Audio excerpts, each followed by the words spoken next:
Hello, I'm Philip Stoten. I'm at Apex 2005 and I'm joined by Oren from Mentor Graphics. Oren, good to see you. Thanks for stopping by. Sure.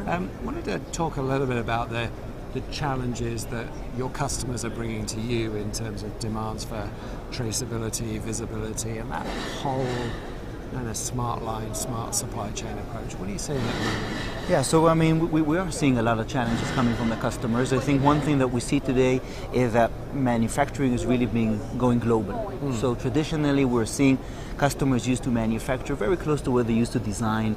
They would design in the States, manufacture in Mexico, design in the UK, manufacture in Poland. But this is slightly shifting now, and we see much more shifts in the production and from site to site. So we see customers maybe manufacturing in Malaysia for the Chinese and Japanese market. Suddenly demand in Latin America is on the rise. They want to switch the whole production over to Brazil. Right. Now that's a big challenge for them. And it's not easy to do that. We see customers of ours actually taking the physical equipment, putting it on a boat and shipping it around to meet the certification that they got from their design, contract.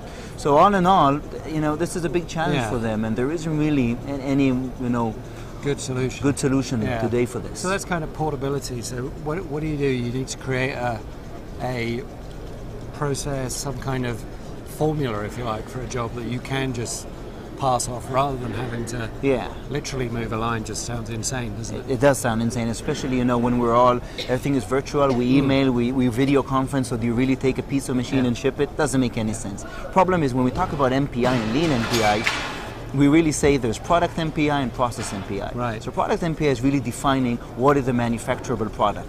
Process MPI is specific to the manufacturing environment. Right. And what we really need to do is create some formula that allows us to skip this MPI, process MPI stage from every manufacturing site to manufacturing site. Right. One reason this is going is, I think, automotive. We see automotive, the car is really becoming an electronic device.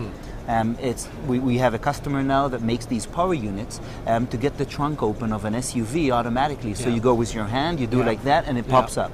Now you would think that they could take some existing component in their car and just put some software there to do it, but they can't, because all of the certification and safety.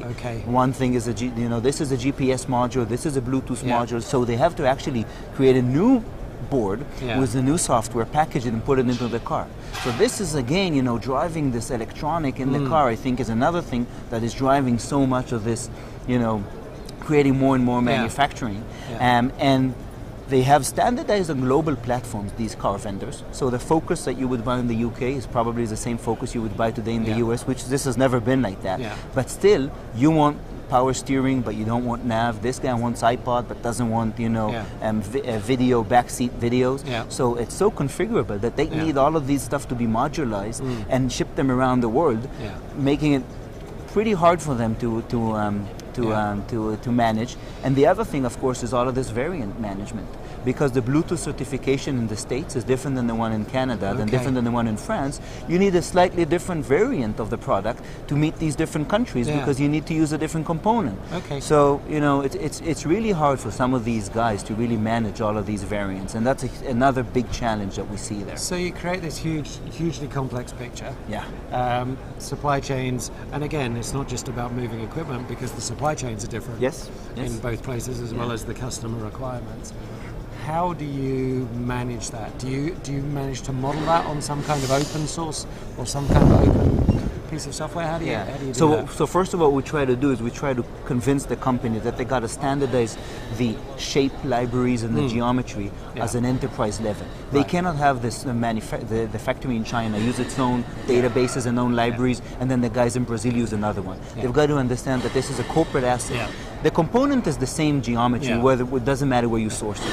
So we try to convince them that the earlier they do that in the design process, get the full geometry, and this is where our VPL stuff comes very nicely into hand, and they get the geometry, then if they know what the component looks like, it's very easy for the guy in China to use it on a Fuji machine, and then somebody in Brazil to use it on a Panasonic machine, because they know what the geometry is, and they can use our tools to generate a specific program. So that's one thing we're trying to do. So we're trying to say, again, you have to standardize, build a very, very good product model and a correct product model, and then it's very easy for you to create these specific variants for the specific lines that you're using. So that's one way of really solving this and making it much more transparent. And the automotive industry, you mentioned the automotive industry, it's a really interesting industry, and again, huge amount of electronics, clearly going to grow with piloted vehicles and all this other kind of stuff that's going on.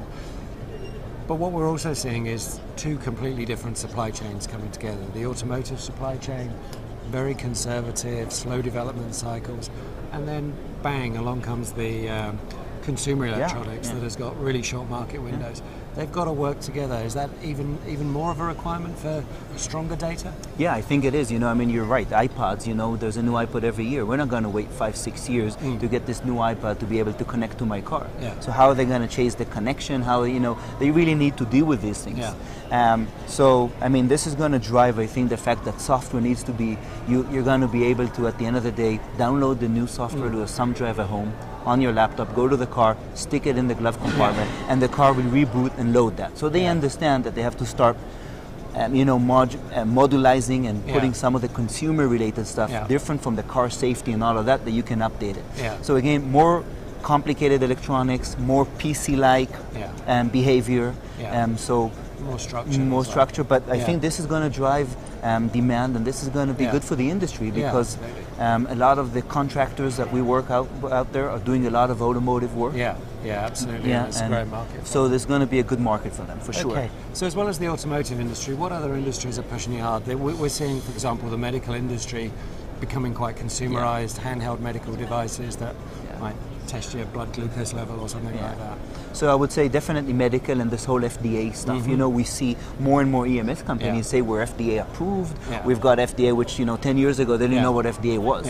So that's definitely. But I would also say telecommunications and 4G and the next generation technology is all getting wide adoption. We see a lot of infrastructure being put there, a lot of baseband stations are going to be built. So I think everybody around there, and these boards are highly complex, they have thousands of components, these are big boards, they're also going to be driving the market. So here it's less of a mix, but it's much more reliability. And it's the ability really to produce these boards with thousands of components. It's not these mini, cell phone PCBs. These are much larger. And the complexity there is different. A lot of it is OEM based. So we see, the companies design and still have vertically integrated manufacturing. But this is still also going to drive. And I think there's always a question is, do you outsource production? Do you bring it back in? We see both models there. Where do you manufacture? So I just met a design company, military one, a couple of months ago, and they said that the reason they keep some assembly lines in-house is they need to keep the know-how. You don't study SMT production in university.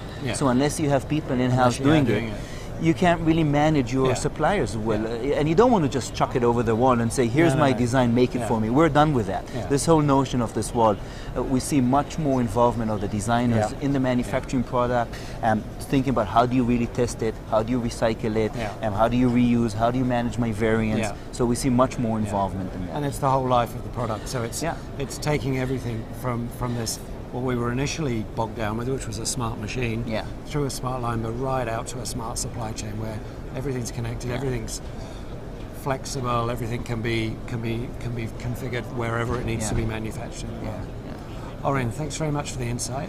Really, really fascinating. Thanks for stopping by to chat. Sure, it was a pleasure. Thank you very much.